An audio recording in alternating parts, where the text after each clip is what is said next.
Bapak Guru ingkang kula hormati saha para kanca ingkang kula tresnani.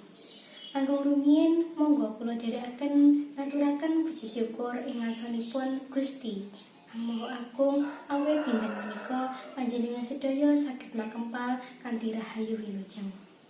Shalawat sarta salam kita aturaken dumateng Nabi junjungan kita Nabi Muhammad sallallahu alaihi wasallam.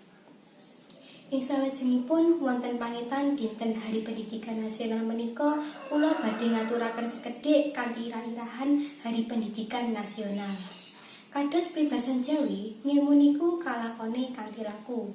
Ingkang gadhahi makna bilih ngilmu menika saged kita gayuh kanthi tindakan nun injih kados pasinaon wonten pawiyatan utawi tindakan wonten panggenan liyan wonten lingkungan masyarakat.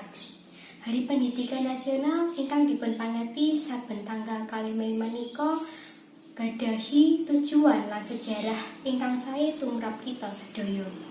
Pendidikan nasional piyambak gadhahi tujuan nggih menika ngentasaken warga Indonesia saking kabodohan ugi mujudaken manungsa ingkang gadhahi iman lan takwa dhateng Gusti ingkang Maha Kuwaos. Pramila saking menika wonten Hari Pendidikan Nasional menika kula ngemutaken dumateng kula piyambak saha para kanca supados langkung semangat anggenipun nuntut ilmu kanthi pangorbanan kawujud menapa kemawon. Mugi kanthi nglampahi pendidikan nasional kita sedaya saged dados manungsa kang guna sae kagem pribadi kita ugi tumrap tiyang sepuh kekalih kita sumrambah kagem agami nusa lan bangsa. Sekap semanten atur kula menawi wonten kelepatan kula nyuwun agunging pangapunten. Wassalamualaikum warahmatullahi wabarakatuh.